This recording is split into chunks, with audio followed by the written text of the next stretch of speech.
La novela es muy entretenida y se divide en tres grandes capítulos. El primer gran capítulo relata todas sus vivencias en la calle como niños, inocentes, fluye muy tranquilamente. La segunda parte es cuando ya adultos se insertan en la sociedad en diferentes estratos. Uno va a parar en Irak, es adoptado por familia norteamericana, otro en la guerrilla colombiana, otro en Argentina, y el morenito esmeraldeño se queda aquí en Ecuador. Y la última parte de mi libro, que es donde realmente deseo llegar, es cuando ya adultos vuelven a reunirse y hay un gran intercambio de cultura, de religión, política, metafísica, todos estos aspectos que hacen al ser humano, y eso es lo que le enriquece al libro también. Estos tres momentos justamente llegan a un punto final, y el punto final que se presenta, ¿de qué manera impacta y es el punto principal del libro? Porque tiene muchísimos mensajes, ¿ya? El contenido tiene una cantidad de mensajes y más que nada, el propósito final y real de mi libro es despertar la conciencia de todos los ciudadanos que han aceptado en el subconsciente el paisaje urbano del vendedor de chicles o de flores en la calle y que nos hemos hecho indolentes, lo aceptamos como parte del paisaje y nos olvidamos que cada uno de ellos, detrás de eso hay un niño que es de nuestra sociedad y que tenemos el deber de velar por ellos. Y en este caso, bueno, nosotros también teníamos o sabemos que usted es considerado o se autoconsidera un ciudadano del mundo. A través de este libro, ¿cómo lo plasma? Por las vivencias internacionales en las que se desarrollan los eventos. Dando gracias a Dios, ha sido muy generoso y he tenido una vida muy linda y he tenido la oportunidad de viajar mucho por toda América, Europa, y he aprendido mucho. Creo que la mejor escuela es viajar, conocer gente, conocer sociedades diferentes, y el legado de conocimientos que deja, creo que es obligatorio compartir con los seres humanos. Entonces los he plasmado en mi libro. Muchas gracias. ¿Qué te inspira? ¿Qué te inspira para tomar sus ejemplos de diferentes clases y ponerle a cada uno de los niños en diferentes ambientes para llegar a dónde? Principalmente el hecho de que cada niño tiene un mundo abierto para realizarse. Depende de la característica individual de cada uno de ellos, pero puede surgir. Tiene ese capital interno de que con propósito, con ayuda principalmente, pueden alcanzar estratos altos en la sociedad. Un gran esfuerzo y bueno, es exactamente lo que tú dices, ¿no? Un llamamiento a que la gente no sea indolente y no sea netamente esos niños de la calle, no sean un adorno más del paisaje. Exactamente. Entiendo que actualmente se están tomando medidas al respecto, pero ningún esfuerzo es suficiente. Y en realidad el propósito mío es comenzar con esta obra, la creación de una fundación de ayuda para los niños de la calle. Dando gracias a Dios por el hecho de estar viviendo allá en Chicago, creo poder realizar contactos que puedan ayudarnos en ese objetivo. Bueno, existen varias instituciones. ¿Algún contacto concretamente con municipio o consejo provincial o gobierno nacional? No, lamentablemente, porque 13 años fuera de aquí me han desconectado totalmente, pero espero que esto sea una apertura para eso. ¿Y este libro llegará a manos de las autoridades? Confío que sí. Bueno, hay que mandarles, pues. Exactamente. Un mensaje a Quito, a Ecuador y al mundo. A Quito, que no se olviden que Quito es uno de los sitios más hermosos del planeta. Y Ecuador en sí es un ejemplo para todo el mundo, porque tenemos una riqueza increíble, tanto humana como en el aspecto regional, naturaleza, etcétera. Somos un ejemplo para la humanidad por una simple razón. Somos un país pequeñito, pero con tanta diversidad hemos aprendido a vivir como hermanos, lo que no sucede en Siria, en Libia, en China mismo, en Corea, en todas partes del mundo donde la gente se mata entre hermanos. ¿Tu sentimiento al ver plasmado tu proyecto, tus ideas, tus experiencias en un libro? Bueno, aparte de que se halaga la vanidad natural del ser humano, me siento contento porque al momento al menos ha tenido una gran apertura, una gran recepción, diría yo, por parte de las personas, y sé que el mensaje que se lleva ahí será bien recibido y abrirá las puertas para nuevos proyectos. Gracias, Nelson. Raúl, muchísimas gracias. Muchas gracias. Vaya, clarito, ¿no? Se me fue los 7. Y de coger un libro y darlo. Muy amable, muchas gracias.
Le pongo para que tome.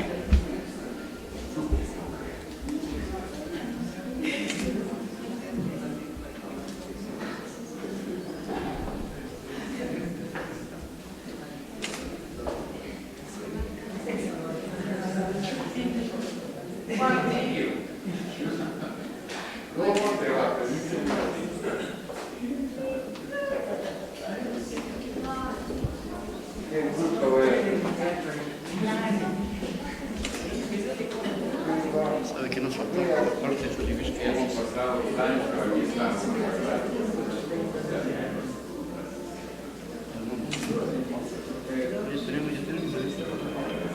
Ahorita ya tenemos el cuarto aquí por ahí.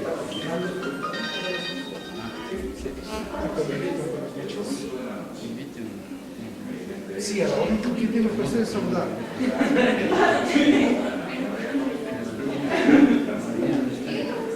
¿Perdón? Sí.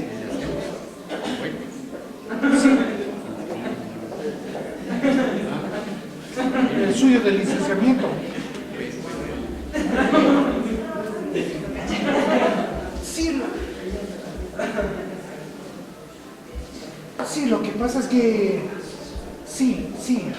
Lo que pasa es que hoy no ha habido grados, pero es que estoy aquí en la Casa de la Cultura Ecuatoriana y venga acá, le tengo las fotos. Sí, quisiera que me compre. Sí, ingeniero, pero mañana. Estoy en la vieja mía. Sí. Ya. Entonces quédame para mañana. Ya, un gusto. Gracias, ingeniero. Sí, ya, chévere. El presidente de la Casa de la Cultura Ecuatoriana.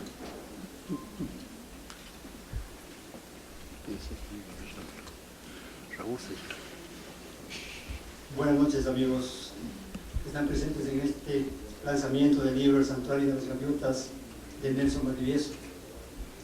Querida compañera escritora Jenny Ventura, quien hará un comentario sobre esta obra. A nombre de la Casa de la Cultura Ecuatoriana Benjamín Carrión, queremos dar la cordial bienvenida al autor Nelson Valdivieso con esta nueva obra, El Santuario de las Gaviotas.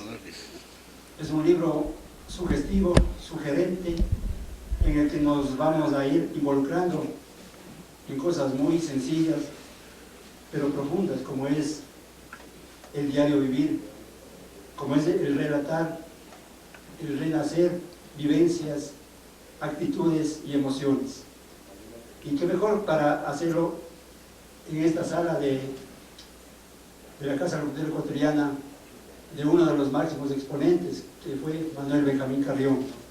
A nombre del señor presidente Raúl Pérez Torres, queremos dar la bienvenida y augurarle éxitos con esta nueva obra a Nelson Valdivieso. Muchas gracias.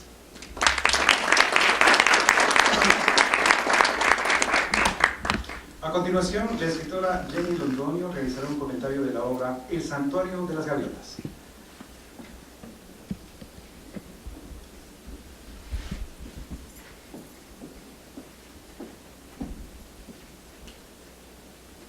Muy buenas noches a todos y a todas, y en especial a nuestro compañero autor del libro y a los que nos acompañan en la mesa directiva. Voy a hablar en dos partes. La primera se va a referir al autor y la segunda a la obra. Nelson Valdivieso, con quien me une una amistad de algo así como 32 años, es un personaje especial, cargado de historias y vivencias fantásticas. Su vida ha sido una cadena interminable de viajes, rupturas, lugares, proyectos, trabajos, compañías, sueños y aprendizajes. Es un ser alegre, positivo, amable, sereno, yo diría bondadoso, que cree en la gente y en su capacidad de construir utopías.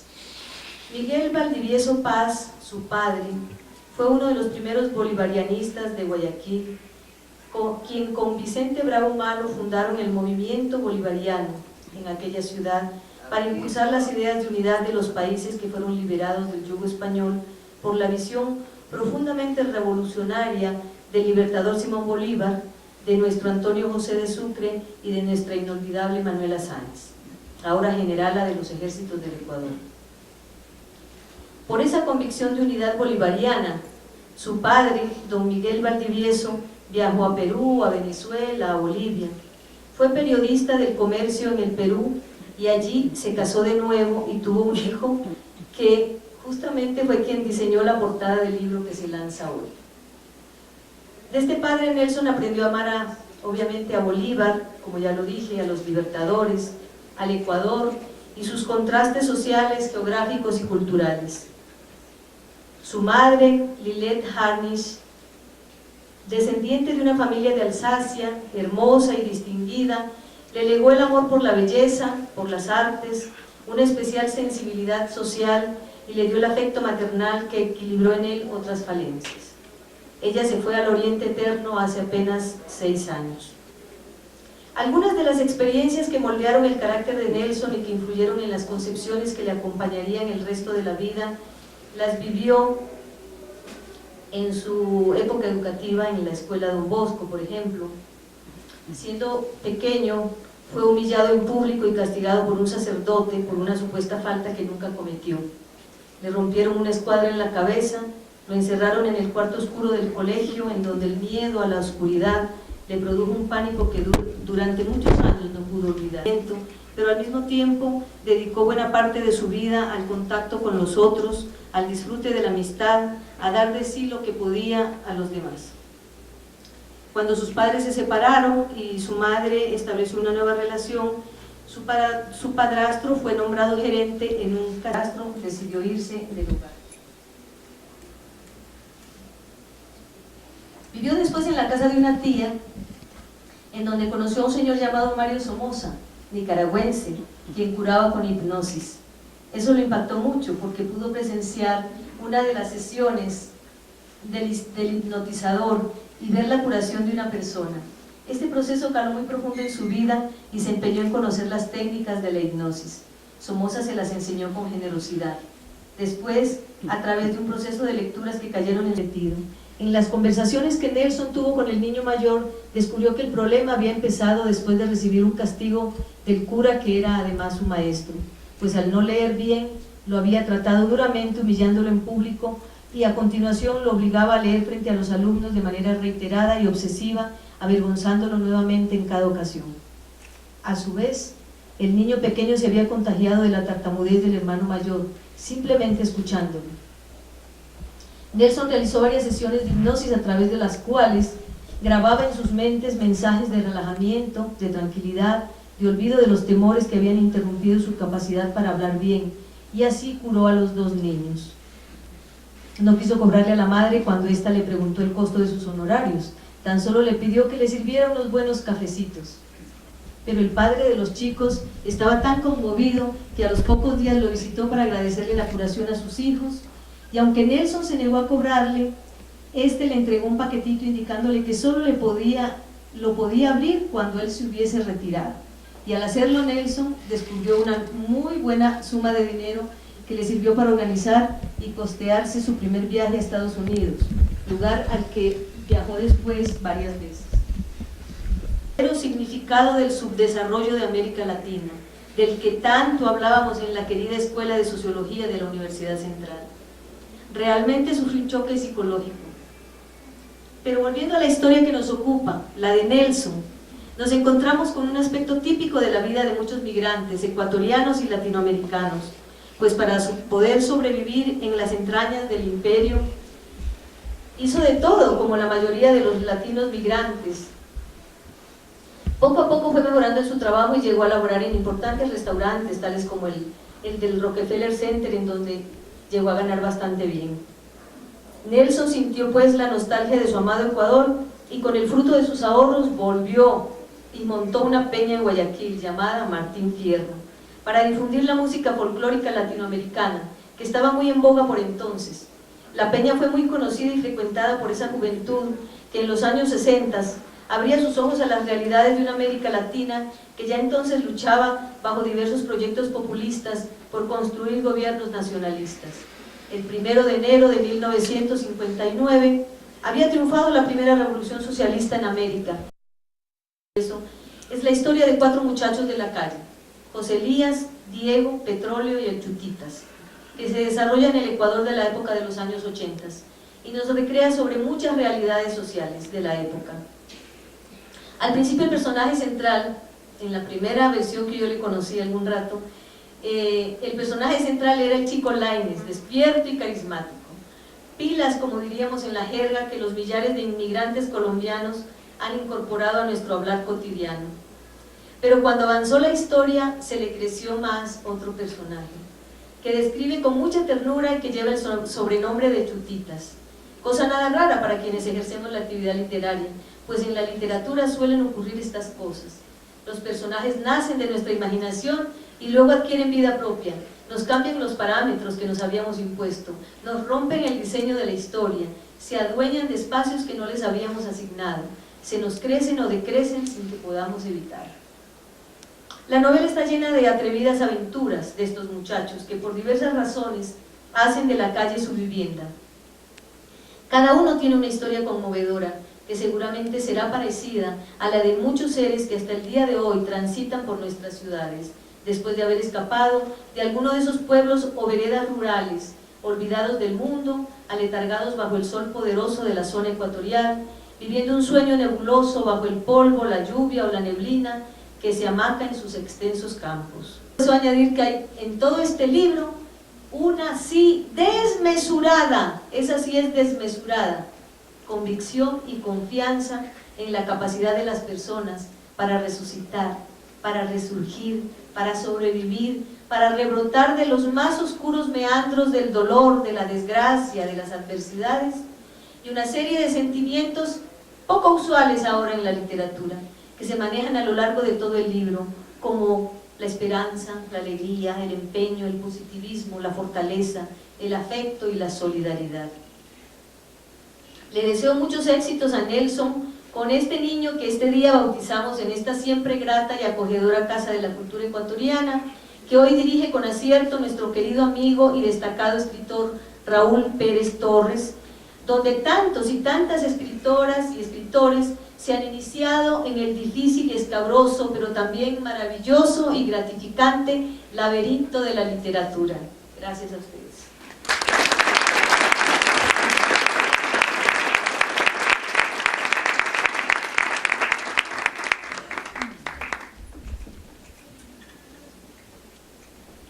Enseguida, intermedio musical, participan Marco Villota y... Buenas noches, queridos amigos, parientes, amistades, público en general. Muchísimas gracias a todos los miembros de la Casa de la Cultura por haber hecho que mi sueño ideal se haya concretado. Debo hacer una mención muy especial a 3 personas de la Casa de la Cultura por su gran dedicación y por su gran apoyo. La señorita Lema, que creo que está aquí presente con nosotros,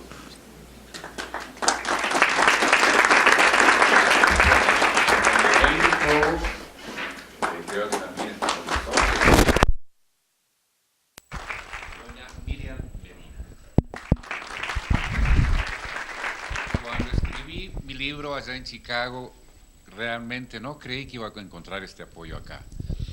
Me dirigí a la Casa de la Cultura y en la primera ocasión me dijeron que era muy difícil, puesto que había muchísimas publicaciones en espera y que en realidad mi presencia acá era indispensable.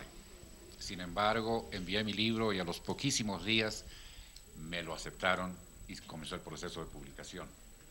Eso dice mucho del avance que ha tenido en nuestro medio la dedicación a la publicación de los valores nuestros. No me considero en realidad un gran valor, pero estoy dando los pininos por lo pronto.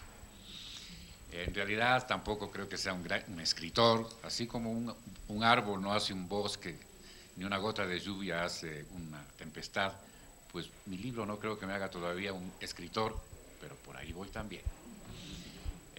Este libro se está traduciendo al inglés y dentro de unos 3 meses posiblemente esté listo y la ciudad de Chicago me va a ayudar para publicarlo, lo cual me llena de satisfacción porque es una forma de llegar al medio norteamericano también con nuestros valores. Y próximamente espero terminar un libro que es mucho más pesado que este en realidad es una novela en la que ustedes se van a entretener muchísimo y van a encontrar también valores. Pero el otro libro recoge muchísimo de mis experiencias en el campo que mencionó Jenny, de la hipnosis, parapsicología, metafísica, temas que sin duda alguna les va a gustar. He exigido mucho de mi parte, pues he tenido que irme actualizando en los pasos agigantados que cada uno de ustedes ha hecho en mi vida. Me da la idea de que la semilla que una ocasión se sembró al extender la mano, en un abrazo, en compartir una tarde, en jugar gin con mi ex cuñado, en sembrar apoyo, en extender la mano, ha dado frutos. Han pasado 13 años y regreso yo acá a los 13 años y qué alegría verles a ustedes aquí presentes. Créanme que están aquí en mi corazón y forman mi familia. Muchísimas gracias por su presencia cada uno de ustedes.